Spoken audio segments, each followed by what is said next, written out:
देखो आजकल के आदमी वीक इसीलिए नहीं है कि वे काम करना नहीं चाहते या फिर वे बहुत ज़्यादा लेजी हैं, बल्कि वे वीक इसीलिए हैं क्योंकि उनको बचपन से ही वीक बनने के लिए ट्रेन किया गया है।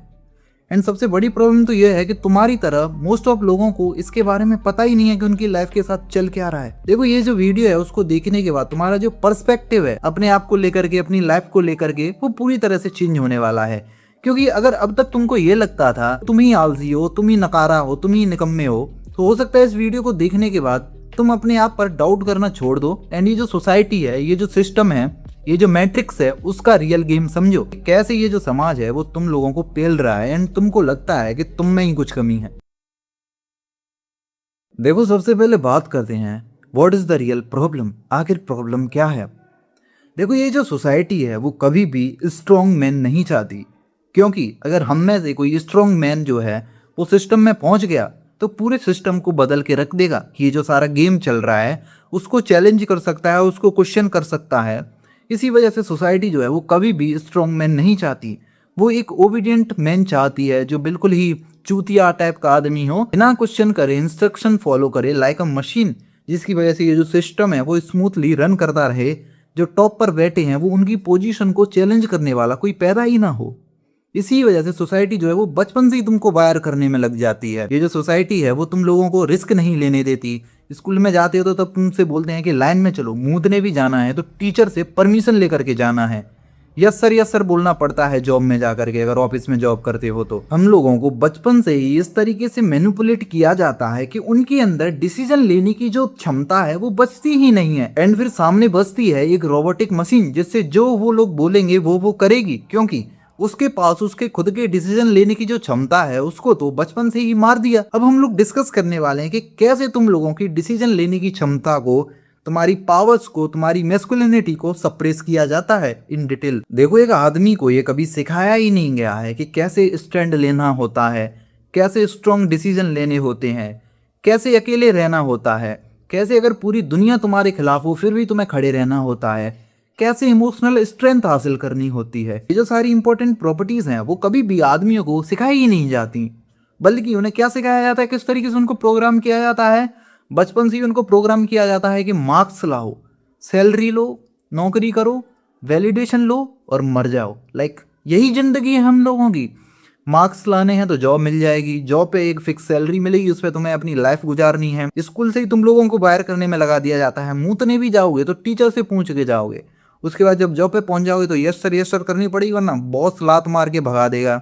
यानी ये सोसाइटी तो है ही। अगर तुम दोस्तों के साथ घूमते हुए दिख गए, किसी लड़की से गलती से बात भी कर ली, गेम खेलते हुए दिख गए, तो फिर तुम्हारे एल ले लिए जाएंगे सोसाइटी के द्वारा, जिसमें तुम्हारी दूर की बुआ आ जाएंगी, फूफा आ जाएंगी, चाचा आ जाएंगे, ताऊ आ जाएंगे। लड़का तो बिगड़ गया। तुम लोगों के अंदर बचपन से ही the act of seeking compliment develop कर दी जाती है। मतलब कि तुम कोई भी काम करते हो, उस काम को करने से पहले तुम्हारे दिमाग में ये ख्याल आता है कि अगर मैं ये करूंगा तो समाज मेरे बारे में क्या कहेगा। समझ रहे हो? एक आदमी जिसकी पर्टिकुलर लाइफ है, वो एक आदमी है, भगवान ने उसको एज अ मैन पैदा किया है, उसे अपने एक्शन लेने से पहले ये डिसाइड करवाने पर मजबूर कर दिया जाता है कि समाज उसके बारे में क्या कहेगा, जिसकी वजह से वो वही रैट रेस में फंस जाता है, एक चूहा बन जाता है जिसका काम होता है सिर्फ पढ़ना, मार्क्स लाना, सैलरी लेना, अपने बीवी बच्चों को खिलाना पिलाना और ऐसे ही घिसते घिसते मर जाना। इस तरीके से तुम लोगों को बचपन से ही मैनिपुलेट किया जाता है, वायर किया जाता है, और इस तरीके से प्रोग्राम करके उसको एक कंफ्यूज्ड रोबोटिक मशीन बना दिया जाता है जो कभी खुद के डिसीजन नहीं ले सकता। हर एक चीज के लिए उसे उस सिस्टम पर डिपेंड रहना पड़ता है। एंड इसकी वजह से आखिरकार एक ऐसा चूहा बन के तैयार हो जाता है जिससे वो जो चाहे वो करवा लें, जो कभी भी बड़ी अथॉरिटीज़ को, जो इस सिस्टम को चला रहे हैं, उनको चैलेंज नहीं कर सकता। बस एक फिक्स लाइफ जिएगा और मर जाएगा। जब ये कल मर जाएगा तो उसकी जगह पे कोई और आ जाएगा। देखो यहाँ तक जो वीडियो थी मैंने तुम लोगों को बताया कि सोसाइटी कैसे तुम लोगों को मैनिपुलेट कर रही है, तुम लोगों को यूज़ कर रही है। बट अब मैं तुम लोगों को कुछ ऐसी बातें बताने वाला हूँ जिन्हें सुनने के लिए तुम्हारे अंदर जिगरा होना चाहिए, गूदा होना चाहिए, तुम्हारे अंदर बॉल्स होनी चाहिए। मैं तुम लोगों को यहाँ पे ज्ञान पेलने नहीं आया, मैं तुम लोगों को वेकअप कॉल देने आया हूँ। मैंने तुम्हें बता दिया कि सोसाइटी तुम लोगों को कैसे पेल रही है, लेकिन अब तुम लोगों को ये पता है कि सोसाइटी तुमको कैसे पेल रही है, फिर भी तुम पेले जा रहे हो। तो ये सोसाइटी की गलती नहीं, ये तुम्हारी गलती है। देखो हम लोगों में से ही कई सारे लोग जो होते हैं वो सिस्टम को चैलेंज करते हैं, बड़ी बड़ी जो पोस्ट होती हैं उन पर पहुंचते हैं, मतलब बहुत अच्छे अच्छे काम करते हैं, हम लोगों में से वो टॉप लेवल पर पहुंचते हैं, तो उन्हीं में से 99% लोग जो हैं वो उसी रेड रेस में फंसे रह जाते हैं। तुम ये तुम्हारी रिस्पॉन्सिबिलिटी नहीं है कि तुम रेड रेस से बाहर निकल के उन टॉप 1% लोगों में पहुंचो, सिस्टम को चैलेंज करें, जो पूरी मैट्रिक्स को चैलेंज करें। अगर तुमने सोच ही लिया है कि नहीं मतलब मुझे तो एक चूहे की तरह ही जिंदगी जीनी है और मरना है, तो वो अलग बात है। बट तुम्हारे अंदर टेस्टोस्टेरोन है, तुम्हारे अंदर बॉल्स हैं, wake up man, stand out, you are a man. तुम वही आदमी हो जिस आदमी ने पूरी दुनिया जीत ली थी, सिकंदर है ना। तो तुम में और उसमें क्या कमी है, हम में और उसमें क्या कमी है। मैं तो कहता हूँ हम उससे बेटर है अगर हम अपनी फुल पोटेंशियल को यूज करें तो क्यों इस चक्र में फंसे रहना।